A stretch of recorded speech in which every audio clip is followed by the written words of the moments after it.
नमस्कार। राजनीति विज्ञान बीए पाठ द्वितीय के प्रश्न पत्र प्रथम के अंतर्गत आज हम बात कर रहे हैं अमेरिका में दबाव समूह के संबंध में। अमेरिकी राजनीति में दबाव गुट बहुत अधिक महत्वपूर्ण भूमिका निभा रहे हैं। आज प्राय हर अमेरिकी विधायक किसी न किसी हित विशेष का अधिकृत प्रवक्ता होता है और उसका प्रतिनिधित्व करता है।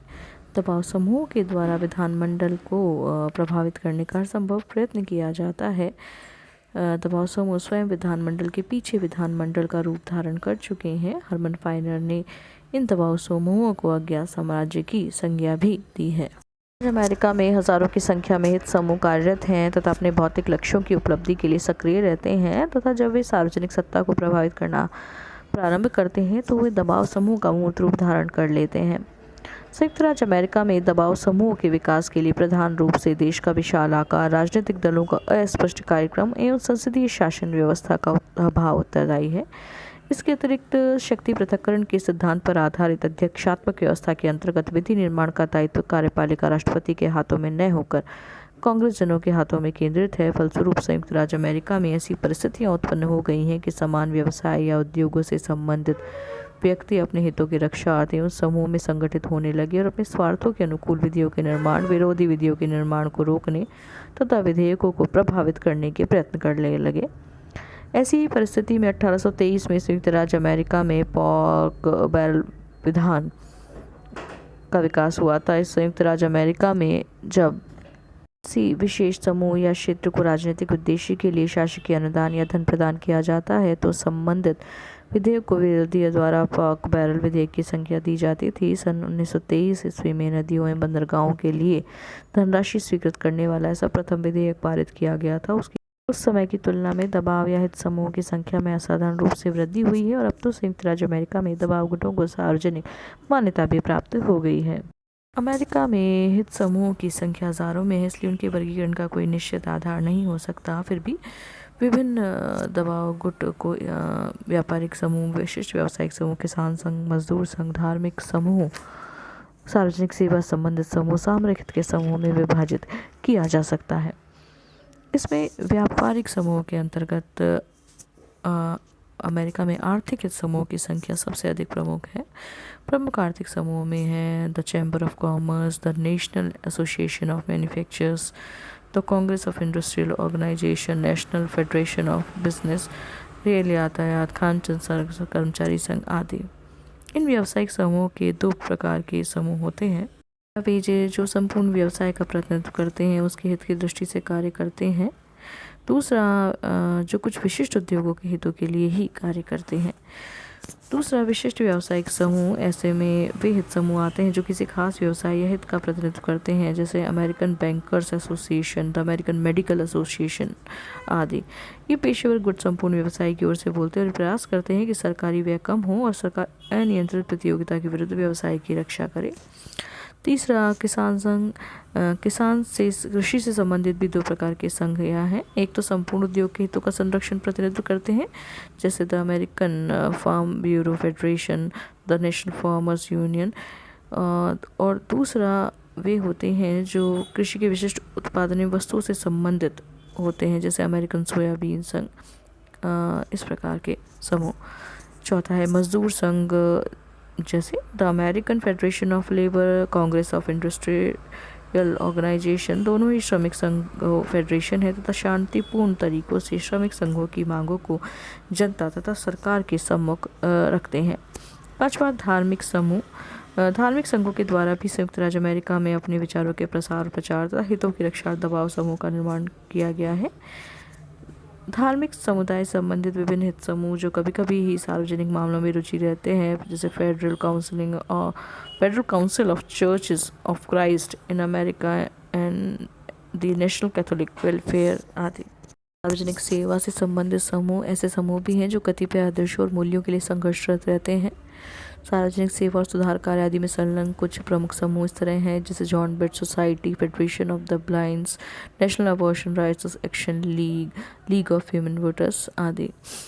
कुछ सामरिक महत्व के हित समूह भी हैं। ये वे समूह हैं जिनका संबंध अत्यंत अनिवार्य सेवाओं से है, इसलिए ये अपने आप को अत्यंत शक्तिशाली मानते हैं। ये अपनी मांगों को मनवाने में अपेक्षाकृत ज़्यादा सक्षम हैं। कुछ लोगों को उनकी शक्ति को ब्लैकमेल की संज्ञा भी देते हैं, यानी वे दबाव डालकर अपनी हर बात मनवा कर सकने की स्थिति में होते हैं। इस प्रकार के गुटों में है air pilots association, association of oil pipelines, American postal workers आदि।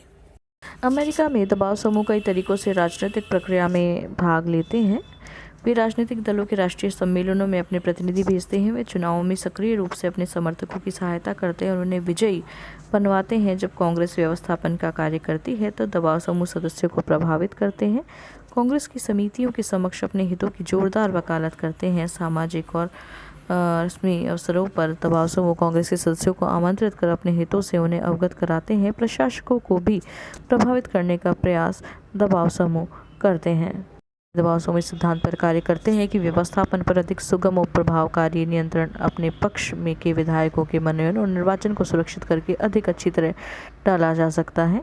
हजारों दबाव समूह ने अमेरिकी राजधानी वाशिंगटन में अपने कार्यालयों की स्थापना भी कर रखी है।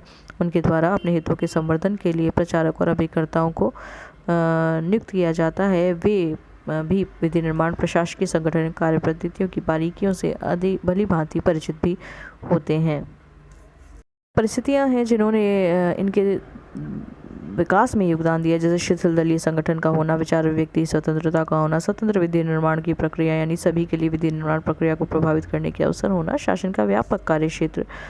राजनीतिक प्रक्रिया में दबाव गुटों का विशेष महत्व है। उन्हें विधानमंडल के एक ऐसे तृतीय सदन की संज्ञा दी जाती है जो संविधान की सीमा के बाहर कार्य करते हैं। ये अत्यधिक प्रभावशाली होते हैं। प्रणाली है लॉबिंग। लॉबी से ही लॉबिंग शब्द बना है। लॉबी का अर्थ है संसद भवन में लगा हुआ एक बरामदा। विधेयक के समर्थन अथवा विरोध करने के संगठित ढंग को लॉबिंग कहते हैं, जिसका प्रारंभ अमेरिका में हुआ और आजकल सभी देशों में लॉबिंग होते हैं। अमेरिका की राजधानी में जहां कानून बनाए जाते हैं, विविध हितों के प्रतिनिधि रहते हैं। वे कांग्रेस के सदस्यों से विभिन्न तरीकों से दबाव डालकर कानून को बनवाना चाहते हैं जो उनके लिए लाभदायक हो, और उन कानूनों का विरोध करना चाहते हैं जो उनको हानि पहुंचाए। उनकी गतिविधियां लॉबिंग कहलाती हैं। लॉबिंग कहीं भी हो सकती है, जैसे दावतों में, पार्टियों पे, फ़ोन पर, घरों पर, निजी मुलाकात या विभिन्न दबाव समूह के द्वारा। अमेरिका में लॉबीबाजी के लिए ऐसे लोगों को नियुक्त किया जाता है जो किसी समय उच्च सरकारी पदों पर आसीन थे। लॉबीबाज अपने पुराने शासकीय संपर्कों से लाभ उठाने की कोशिश भी करते हैं। अमेरिकी दबाव समूह की विशेषताओं पर यदि हम बात करें तो पहला, अमेरिकी राजनीतिक समाज में राजनीतिक खेल के आधारभूत सिद्धांतों में सहमति के कारण यहाँ अवृत्त्यात्मक दबाव समूह का समाज में गौण स्थान रह जाता है। अमेरिका में दबाव समूह अपने सदस्यों की अवस्था की सुरक्षा और उनके सुधार का लक्ष्य रखते हैं। दूसरा, कार्यविधि की दृष्टि से अमेरिकी दबाव समूह विधि सम्मत प्रक्रियाओं का अनुसरण करने के कारण क्रांतिकारी परिवर्तनों की कोई आकांक्षा नहीं रखते, प्रचलित ढांचे में ही कार्यरत रहना पसंद करते हैं। तीसरा, अधिकार दबाव समूह परिस्थित्यात्मक प्रकृति के होने के कारण अब उनकी प्रेरक शक्ति बहुत कुछ स्वहित ही रहती है। इस दृष्टि से अमेरिकी दबाव समूह विशिष्ट हितवादी कहे जा सकते हैं। चौथा, अमेरिका एक विकसित और तकनीकी समाज होने के कारण अधिकतर दबाव समूह संस्थात्मक और समुदायात्मक प्रकारों के ही होते हैं। अमेरिका में असमुदायात्मक दबाव समूहों के निर्माण का आधार ही नहीं पाया जाता। पांचवा, अमेरिकी समाज की जटिलता के कारण दबाव समूह गहन विशिष्टीकरण के साथ साथ ही पेशेवर होते गए हैं।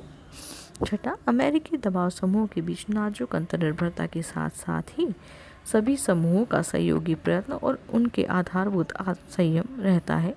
इस कारण राजनीतिक व्यवस्था में कोई भी दबाव समूह बहुत अधिक प्रबल नहीं हो पाता और दबाव समूह संतुलन चक्र के रूप में विभिन्न संस्थाओं, व्यवस्थाओं एवं प्रक्रियाओं को संतुलित रखते हैं। अमेरिका में देखा गया है कि दबाव गुट धन और संगठन की शक्ति के कारण निर्णयकारी प्रक्रियाओं पर हावी भी हो जाते हैं। हालांकि दबाव समूहों की शक्ति पर प्रतिबंध लगाने के लिए अमेरिका में कई बार विभिन्न कानून या विधेयक भी पेश किए गए हैं।